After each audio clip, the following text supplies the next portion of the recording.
Good morning, everybody. This is coming up late. I had a rough night sleeping, so I woke up, late, but I've been up most of the night. So it's coming up kind of late this morning. So we're going to continue with Exodus today. So, as always, our prayer. Father, as I read and receive your word, may it deeply be rooted in me, so when difficulty comes, it will be your word that encourages and strengthens me. Chapter 4. Signs of the Lord's power. But Moses protested again. Look, they won't believe me. They won't do what I tell. They'll just say the Lord never appeared to you. Then the Lord asked him, What do you have there in your hand? A shepherd's staff, Moses replied. Throw it down on the ground, the Lord told him. So Moses threw it down, and then became a snake. Moses was terrified, so he turned and ran away. Then the Lord told him, I take hold of its tail. So Moses reached out and grabbed it, and it became a shepherd's staff again. Perform this sign, and they will believe you, the Lord told him.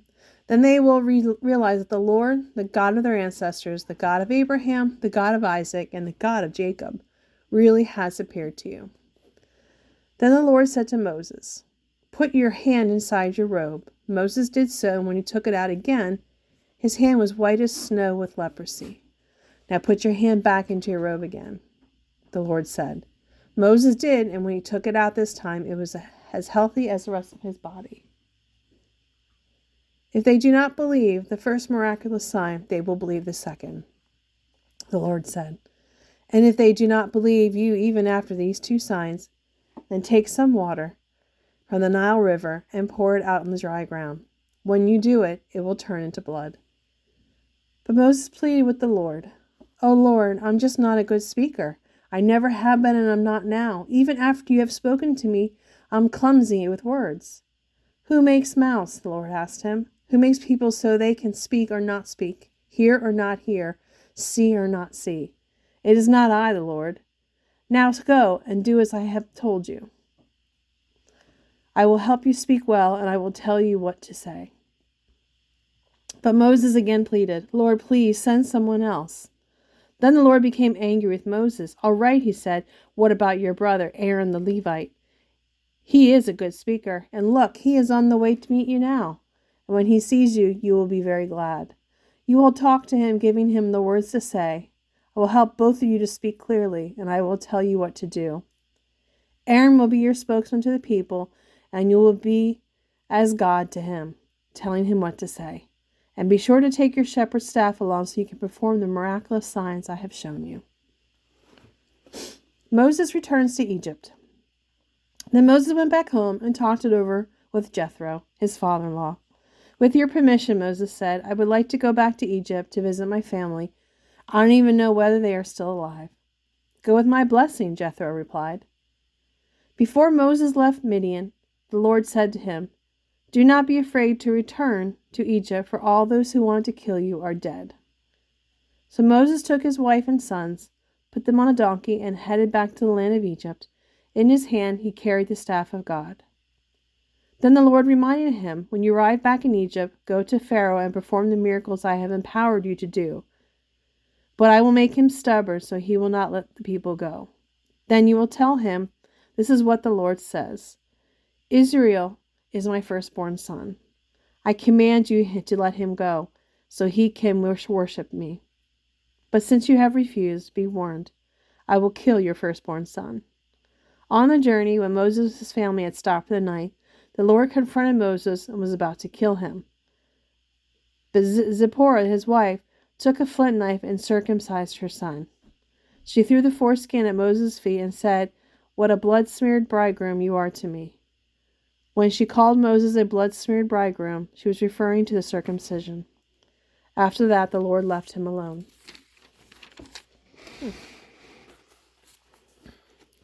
Now the Lord had said to Aaron, Go out into the wilderness to meet Moses. So Aaron traveled to the mountain of God, where he found Moses and greeted him warmly.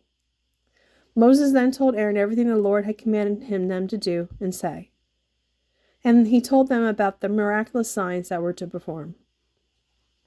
So Moses and Aaron returned to Egypt and called the leaders of Israel to a meeting. Aaron told them everything the Lord had told Moses, and Moses performed the miraculous signs as they watched. The leaders were soon convinced that the Lord had sent Moses and Aaron, and when they realized that the Lord had seen their misery and was deeply concerned for them, they all bowed their heads and worshipped. Moses and Aaron speak to Pharaoh. Chapter 5. After the presentation to Israel's leaders, Moses and Aaron went to see Pharaoh. They told him, "This is what the Lord, the God of Israel, says. Let my people go, for they must go out into the wilderness to hold a religious festival in my honor." "Is that so?" returned Pharaoh. "And who is the Lord that I should listen to him and let Israel go? I don't know the Lord, and I will not let Israel go." But Aaron and Moses persisted. "The God of the Hebrews has met with us," they declared. "Let us take a 3-day trip into the wilderness so we can offer sacrifices to the Lord our God. If we don't, we will surely die by disease or the sword." "Who do you think you are?" Pharaoh shouted, "distracting the people from their tasks. Get back to work. Look, there are many people here in Egypt, and you are stopping them from doing their work." Making bricks without straw. The same day that Pharaoh sent his order to the slave drivers and foremen he had set over the people of Israel, "Do not supply the people with any more straw for making bricks. Let them get it themselves. But don't reduce their production quotas by a single brick. They obviously don't have enough to do. If they did, they wouldn't be talking about going into the wilderness to offer sacrifices to their God. Load them down with more work, make them sweat. That will teach them to listen to these liars." So the slave drivers and foremen informed the people, "Pharaoh has ordered us not to provide straw to you. Go and get it yourselves. Find it wherever you can, but you must produce just as many bricks as before." So the people scattered throughout their land in search of straw. The slave drivers were brutal. "Meet your daily quota of bricks just as you did before," they demanded. Then they whipped the Israelites foremen in charge of the work crews. "Why haven't you met your quotas either yesterday or today?" they demanded. So the Israelite foreman went to Pharaoh and pleaded with him. "Please don't treat us like this," he begged. We are given no straw, but we are still told to make as many bricks as before. We are beaten for something that isn't our fault. It is the fault of your slave drivers for making such unreasonable demands." But Pharaoh replied, "You're just lazy. You obviously don't have enough to do. If you did, you wouldn't be saying, 'Let us go so we can offer sacrifices to the Lord.' Now get back to work. No straw will be given to you, but you must still deliver the regular quota of bricks." Since Pharaoh would not let him up on his demands, the Israelite foremen could see that they were in serious trouble. As they left Pharaoh's court, they met Moses and Aaron, who were waiting outside for them. The foreman said to them, "May the Lord judge you for getting us into trouble in this terrible situation with Pharaoh and his officials. You have given them an excuse to kill us." So Moses went back to the Lord and protested, "Why have you mistreated your own people like this, Lord? Why did you send me? Since I gave Pharaoh your message, he has been even more brutal to your people. You have not even begun to rescue them." Chapter 6. Promises of Deliverance. "Now you will see what I will do, Pharaoh," the Lord told Moses. "What I will do to Pharaoh," the Lord told Moses. When he feels my powerful hand upon him, he will let the people go. In fact, he will be so anxious to get rid of them that he will force them to leave his land." And God continued, "I am the Lord. I appeared to Abraham and to Isaac and to Jacob as God Almighty. Though I did not reveal my name, the Lord to them, and I entered into the solemn covenant with them. Under its terms, I swore to give them the land of Canaan, where they were living. You can be sure that I have heard the groans of the people of Israel, who are now slaves to the Egyptians. I have remembered my covenant with them. Therefore, say to the Israelites, I am the Lord, and I will free you from your slavery in Egypt. I will redeem you with mighty power and great acts of judgment. I will make you my own special people. I will be your God, and you will know that I am the Lord your God, who has rescued you from the slavery in Egypt. I will bring you into the land I swore to give to Abraham, Isaac, and Jacob. It will be your very own property. I am the Lord." So Moses told the people what the Lord had said, but they wouldn't listen anymore. They had become too discouraged by the increasing burden of their slavery. Then the Lord said to Moses, "Go back to Pharaoh and tell him that the people of Israel leave Egypt." "But Lord," Moses objected, "my own people won't listen to me anymore. How can I expect Pharaoh to listen? I am no orator." But the Lord ordered Moses and Aaron to return to Pharaoh, the king of Egypt, and to demand that he let the people of Israel leave Egypt. The ancestors of Moses and Aaron.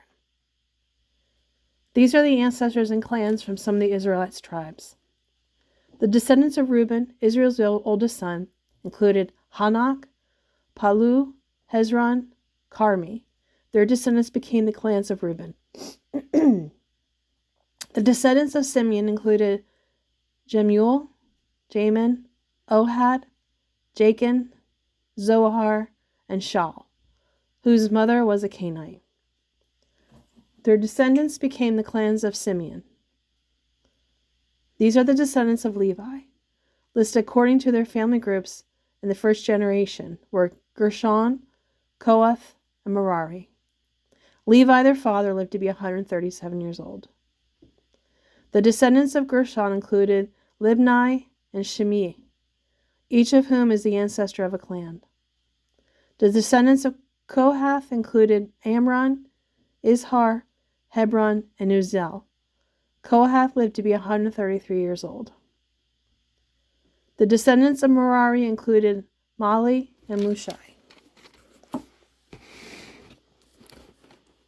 These are the clans of the Levites, listed according to their generations. To their genealogies. I guess I should have more light on here. Sorry. Amram married his father's sister, Joshebed, and she bore him Aaron and Moses. Abraham lived to be 137 years old. Amram lived to be 137 years old. Okay. The descendants of Izhar included Korah, Nepheg, and Zikri.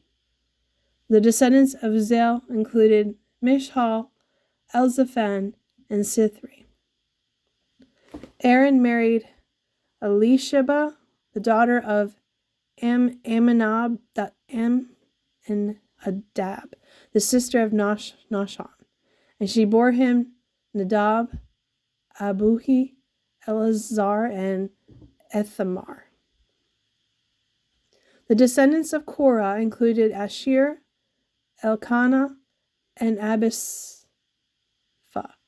Their descendants became the clans of Korah. Eleazar, son of Aaron, married one of the daughters of Putiel and bore him Phinehas. These are the ancestors of the Levite clans, listed according to their family groups. The Aaron and Moses named in this list are the same Aaron and Moses to whom the Lord said, "Lead all the people of Israel out of the land of Egypt."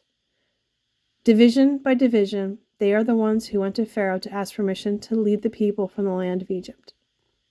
At that time, the Lord had said to them, "I am the Lord. Give Pharaoh the message I have given you." This is the same Moses who had argued with the Lord, saying, "I can't do it. I'm no orator. Why should Pharaoh listen to me?" I know this is a long video, but I appreciate your time. Thank you so much for joining me today. And I know I probably butchered a lot of those words and made people's ears bleed again, but I'm doing the best I can. I hope you have a beautiful day, a wonderful day. And as always, please bless somebody and make someone's day better. Thank you.